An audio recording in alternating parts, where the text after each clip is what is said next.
The Lord be with you. Let us pray. Dear Lord Jesus, thank you for your grace. The theme of the Central States Synod Assembly, baptized into hope, God's vitality in us, underscores our call to be your presence in the world. Bless this synod, the rostered ministers, lay leaders, congregations, and the professional staff that work daily to support synod ministries. Bless Bishop Gustafson and his family, and let them know that we truly appreciate his leadership and service to the Central States Synod and the ELCA. Inspire the Synod Assembly to be wise in their choice to replace him as Synod Bishop.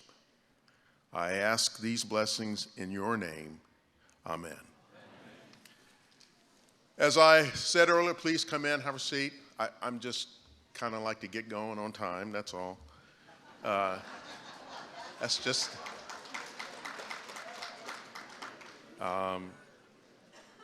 as I said before, it truly is an honor.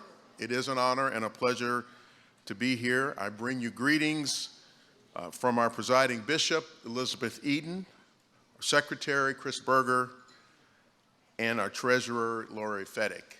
Those are the other three officers of our ELCA, and they too serve as churchwide representatives throughout the Synod Assembly cycle.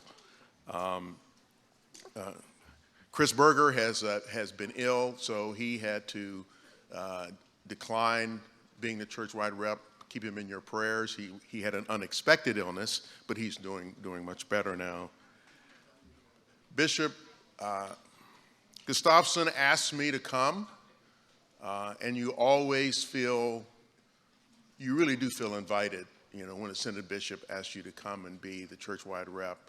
And so I definitely appreciated that and made it clear to the churchwide staff that I wanted to honor that request, and they supported it.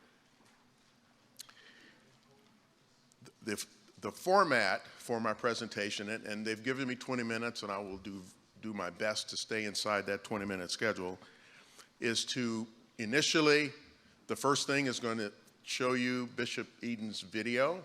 I have always found that to be a very important part of our Synod Assembly season and the theme that she emphasizes across the church. Secondly, there's another video, ELCA in Review. It's a short video, but it's designed, in my opinion, to give you a little bit of the wow of how busy our church is, all the things that we do. And then thirdly, my presentation is really designed to kind of highlight and footstop some of the things that I, as your ELCA Vice President, find important and things that I'd like for you to reflect on once you leave the Synod Assembly. All of these things will be available to you so you can take additional time and sit with your favorite beverage and review them all. I want you to just simply enjoy what is being presented and not feel like you have to take notes. If you do, again, those things will be available to you and you can spend as much time as you want. So we'll begin with the bishop's video. Please do that.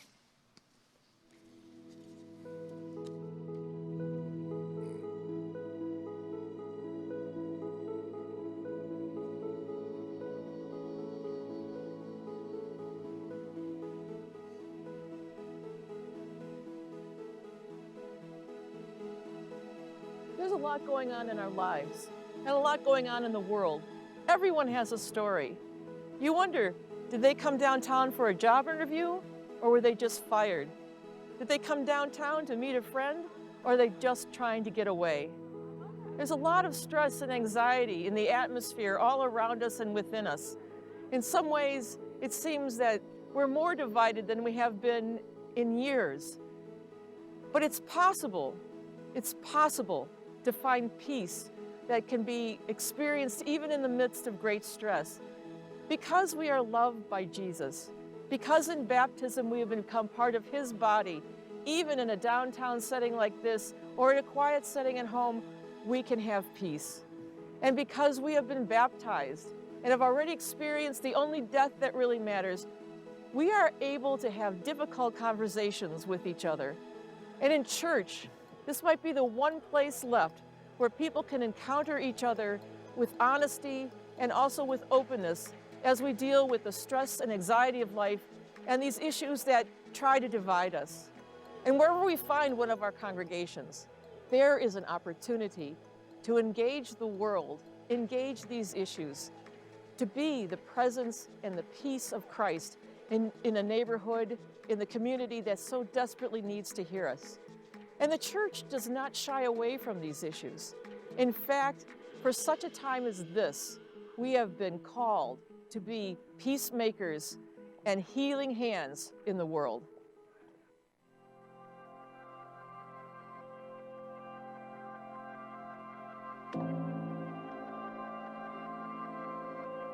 Two years ago, for God's Work Our Hands Sunday, we decided that instead of just our church doing a service project together, that we would try to make it a community service project.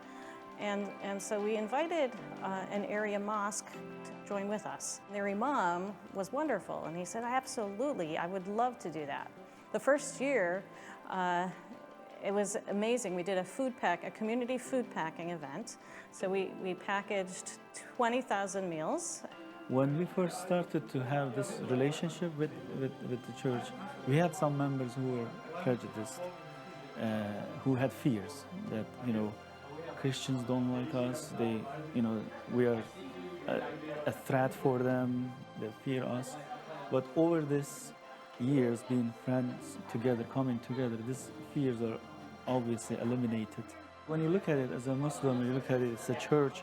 From outside, it's a building you've never been into. It doesn't look like a mosque, it has a cross on it, and you have your prejudices, but once you step in and you see people that, people have families, they're just like you, and they put their faith in actions, it changes people's view about the religion. What we've really tried to do is make our presence known in the community. And one of the things that was kind of a no-brainer is that Guest House is just like a block from here. Guest House is a transitional program for women coming out of jail and prison, and we've been operating in this neighborhood since 1974. Good Shepherd has had a relationship with Guest House for a number of years, but we've really stepped it up in the last few years. And so right now they use our building Monday through Friday for workforce development classes, and those are classes in work skills. It's probably the closest I've been to the opioid crisis is some of the women who have passed away at a young age and doing their memorial services here. It brings it home that what a crisis it really is. To be able to offer a worship space for them to come and mourn and grieve together, I think has been really important, but it's also been a learning experience. The women are really like, wow, people want to help me that don't even know me, and and they don't want anything in return. That's really powerful. I mean, that's what I think a church does or should do. To be a community place for people to feel a connection with each other and connection with God. Not far from where I live, a Lutheran congregation saw an opportunity to reach out to their community, providing lunch every Saturday to anyone who wants or needs it.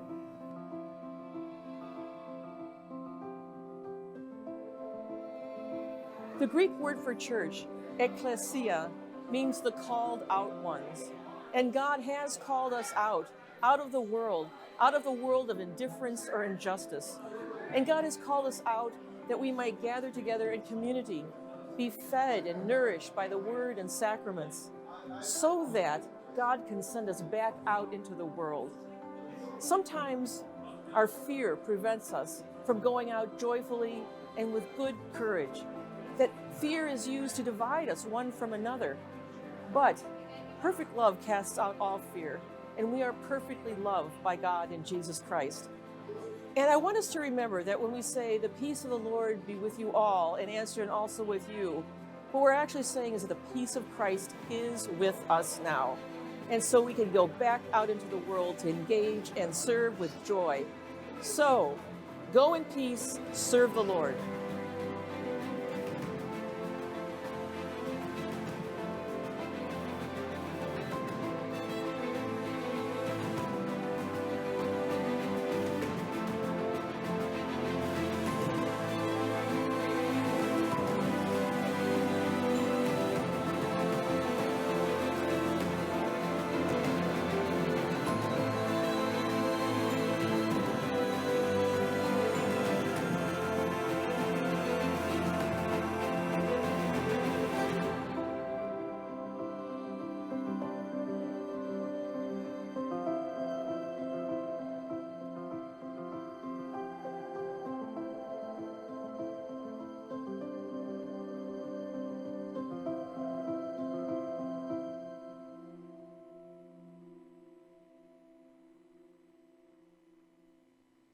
I'm sure we have stories like that in Central States Senate.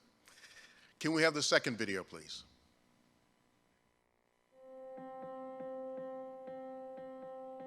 "2018 in review. We are church. We are Lutheran. We are church together. We're church for the sake of the world. 2018 brought many blessings to this church and beyond.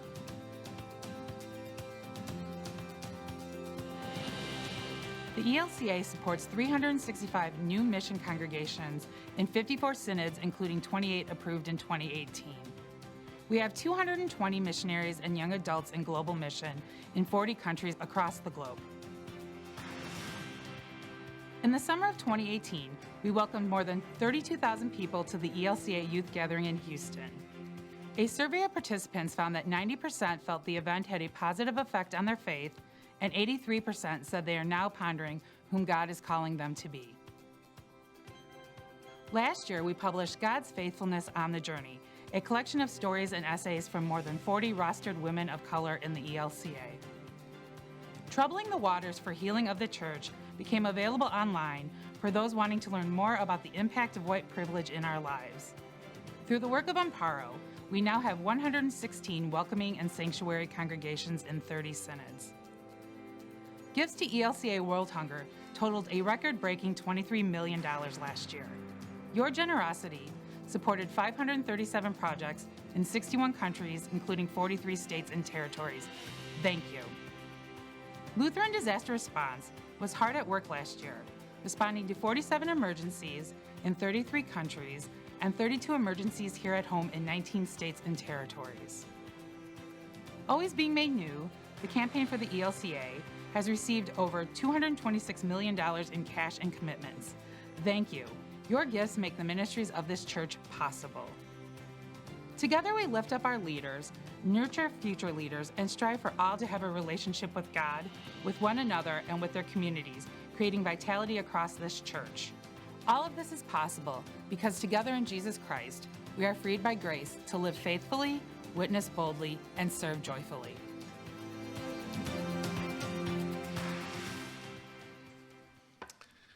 All right, so those two videos, I would encourage you to share them widely. And I believe that it really does inform our members and informs others of just how active our church really is. So the theme that I chose to sort of characterize my comments is shown on the slide: be the presence of Christ in the world. Be the presence of Christ. What a challenge that is for us. So in my travels, I've discovered that there are some things that people don't know about the vice president. So I thought I would just quickly let you know what those things are. First of all, it is a volunteer position. Secondly, it's a non-salaried position. Of all the 4 officers, this is the one position that is non-salaried. I do not live in Chicago. Someone had asked if I lived in Chicago. I live in Clearwater, Florida, which is on the other side of Tampa Bay. My full-time position is I'm a city manager for that city, And I've been the city manager there almost 20 years now. And I have advised my elected board that after the election in 2020, in that election we'll have a new mayor, new council members, that I am anticipating retiring. I haven't given them a specific date, but it will be sometime in 2020. This will give me more time to do international travel on behalf of the church. You know, it's kind of difficult to be a city manager and spend 10 or 12 days overseas, right? I think some of my residents would kind of wonder what's going on here, what's wrong with this picture. So rather than put my council in that position, since they really support the work that I do already, then I think God is calling me to make a change in what I'm doing, and I welcome that. I do my best to try and provide a lay voice in the many different meetings and gatherings that I attend. I do chair the ELCA Church Council, and that church council meets twice a year, and then I also attend the Conference of Bishops meeting, you know, as a liaison to them. I would like to highlight a couple of things as I go through the presentation, but I want you to know that you have people in your Senate that are actively participating in various committees, and I want to lift them up. Mr. Peter Inco, Board of Pensions, his term ends this year. Mr. Morris Larson, and you may know some of these people. He's on the Board of Pensions for Portico. Pastor Dinah Dutta, she's on the Committee on Discipline. Pastor John Kreidler is on the Committee on Discipline. Miss Lisa Peck is on the Board of Publishing House, 1517 Media. And Miss Dutta is also a woman of the ELCA Executive Board. Her term expires in 2020.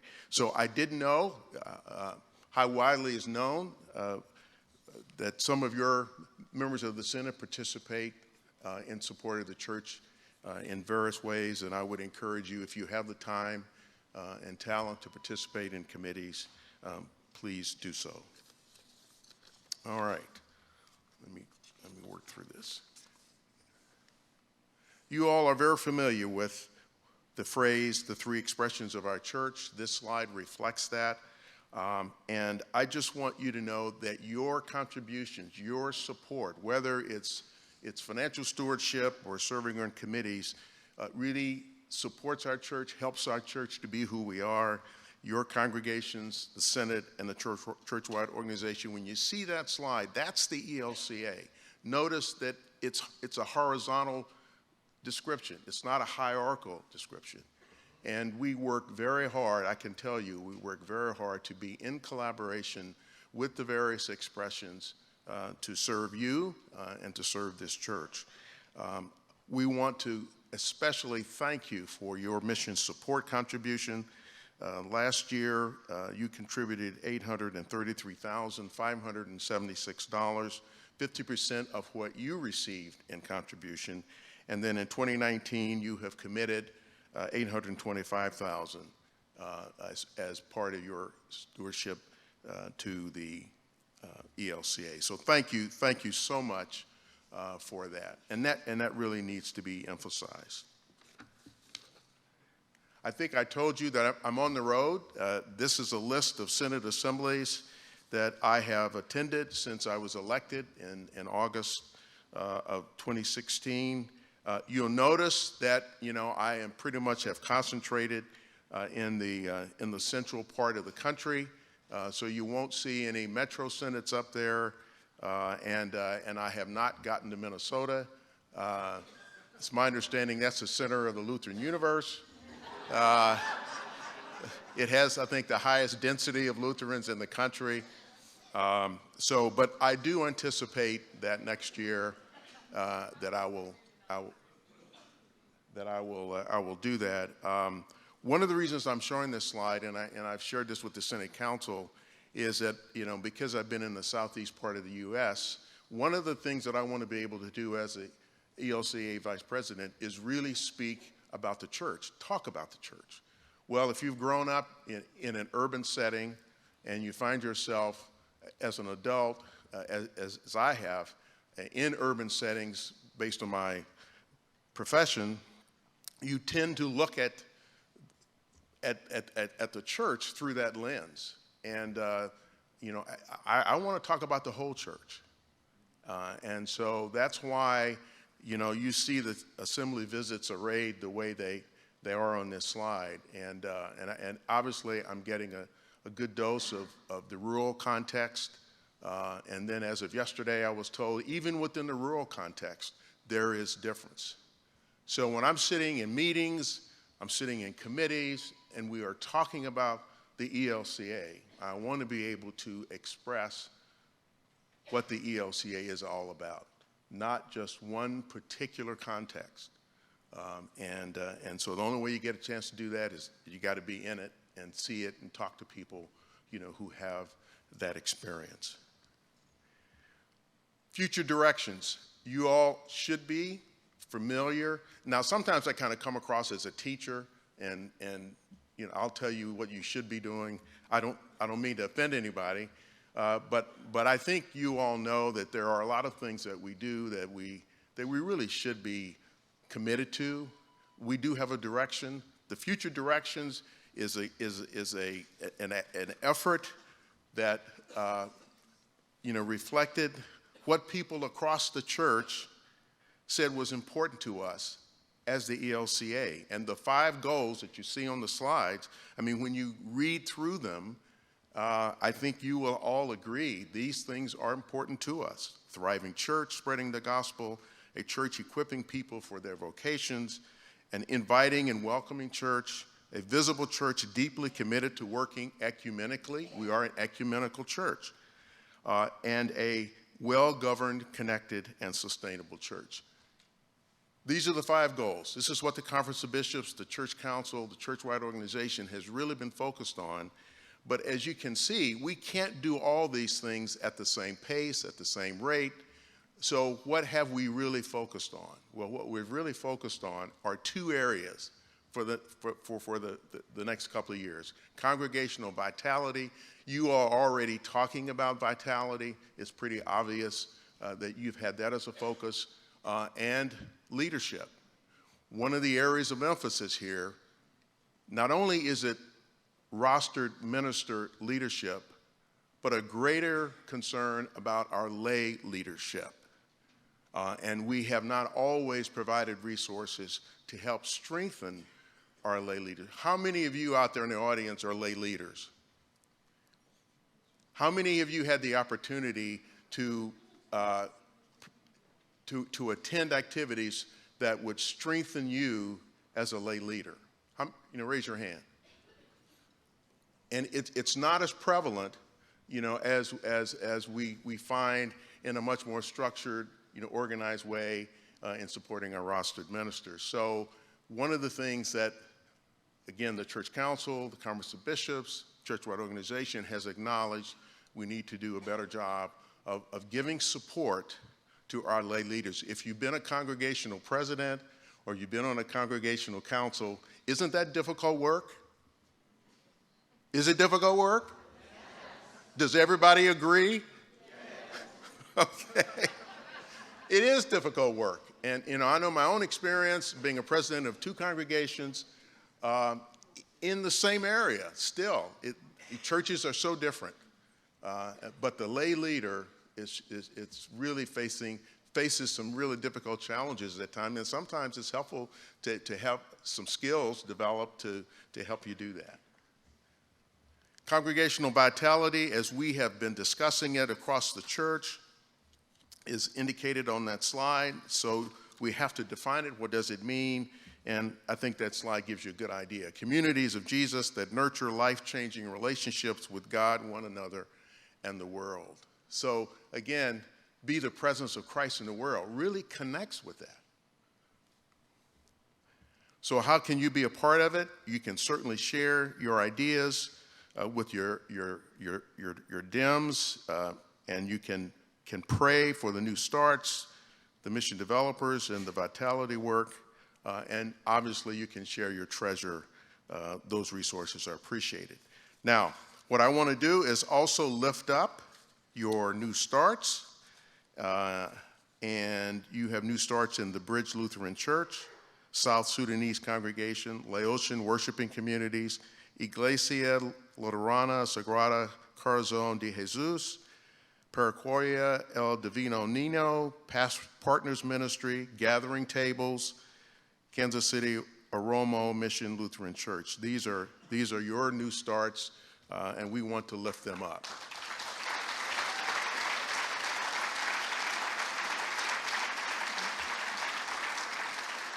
I also want to lift up the work of the Dems, Donna Simon and Susan Candia. Let's give them.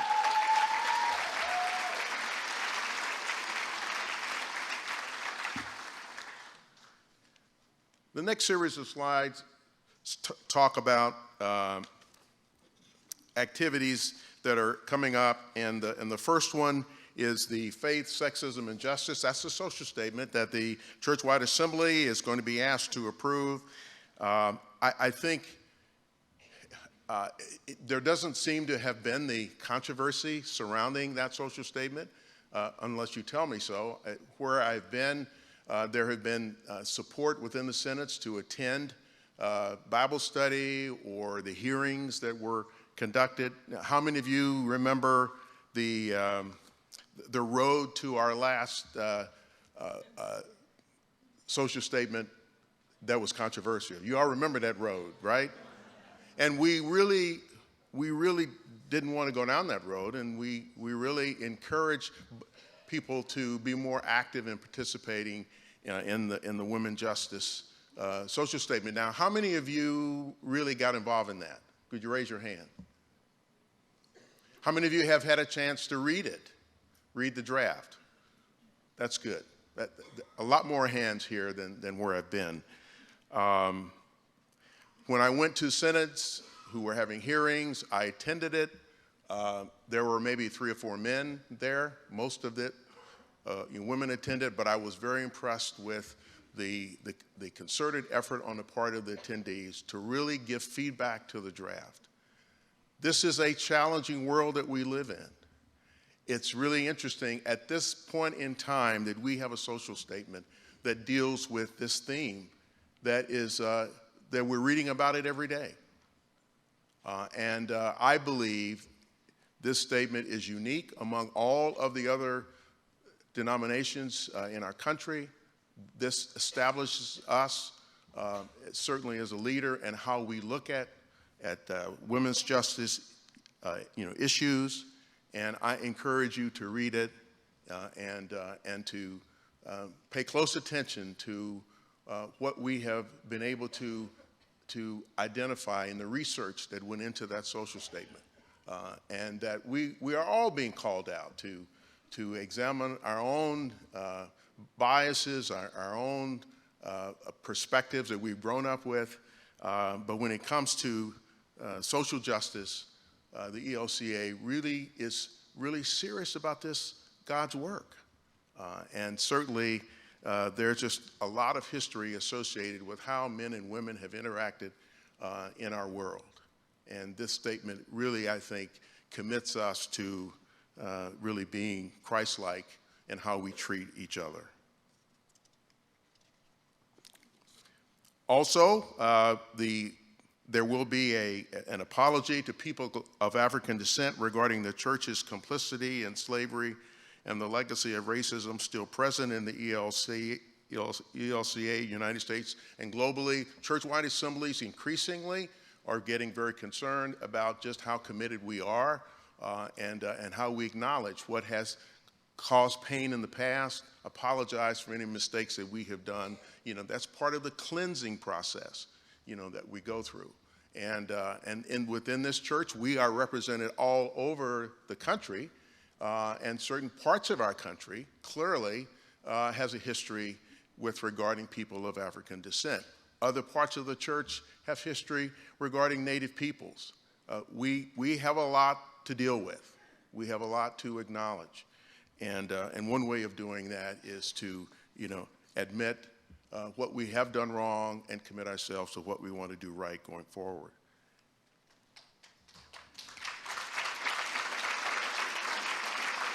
Thank you. I was asked to sit on a task force that has to do with establishing an interreligious statement. It goes back to the Churchwide Assembly in the early 90s that said we are an ecumenical church, but we really need to lay out in a policy statement format, what does that mean? What are our commitments in our relationships within the interfaith community? One of the things that gives me a source of pride as a member of the ELCA is that I will tell you, I'm a lot more confident on interacting with faith groups that are represented in my community.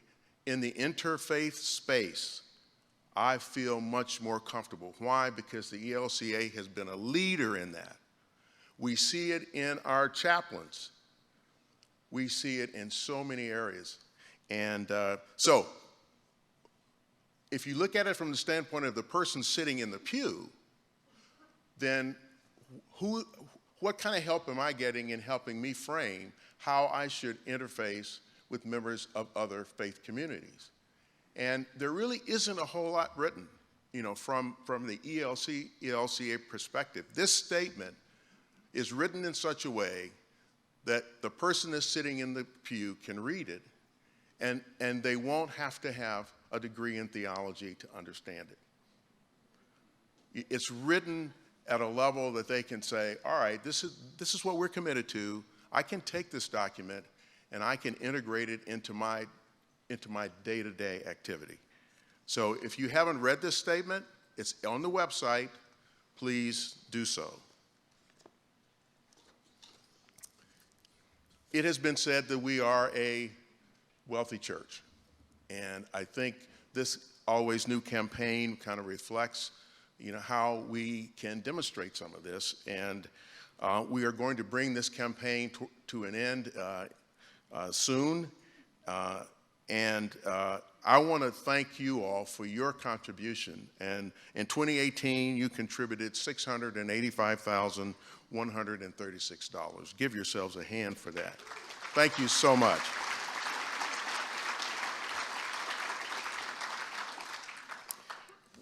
The campaign has been one area of the campaign that's generated a lot of support has been our Fund for Leaders. I don't have a list of Fund for Leader scholarship recipients from your Senate.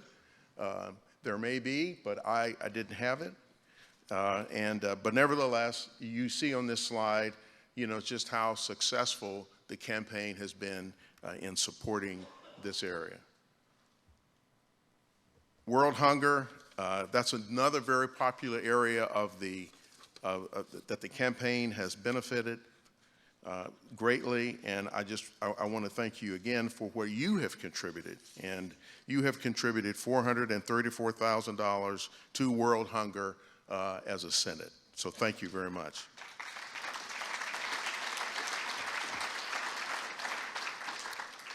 World Hunger has domestic grants, and your gathering table in Kansas City, Missouri has received a domestic grant. As a result, again, an example of how some of those contributions come back to support you. Is Gathering Tables represented here? All right, thank you. Lutheran Disaster Response, as the slide has shown, that we respond, and our response to disasters is getting more and more sophisticated. I just had no idea just how quickly we respond and how other agencies rely on us, to help provide that response. You contributed $151,000. Part of that response went to help Rohingya refugees in Bangladesh, the Venezuelan migrant crisis, and the tsunamis and earthquakes in Indonesia. That's what that money really goes to help out. We're all familiar with Amparo and our commitment to protecting migrant children, youth, and their families. And we have a lot of ELCA congregations on the front lines taking risk. Interestingly, in the state of Florida, the state legislature passed a law banning sanctuary cities. You will be interested to note we don't have sanctuary cities. But that just shows you the mindset and the sentiment that exists, at the political level on sanctuary cities and how our local government officials are responding to it. I'm going to sort of end up with just highlighting some important events that are occurring. Everybody's aware of Churchwide Assembly. It'll be in Milwaukee. God's Work Our Hands Day is September the 8th, and I know you all will be involved in that. Women of the ELCA gathering in July of next year. Good time to start planning to attend that. The roster ministers gathering will be in July of 2020. I did attend the first part of the last one, and I guess that was the only one. Am I correct? And let me tell you, long time coming. I think as a minimum, there ought to always be an opportunity for rostered ministers to come together. And so I was really glad to see that, and I think it was very much appreciated. You all are aware of the podcast. This is a new activity, and Living Lutheran continues to ask for your support and feedback, and I think is well received throughout the church. I want to thank you for your generous support. And lastly, stay in touch. That's my cell phone number. That's my address, and I'm always there. Thank you so much.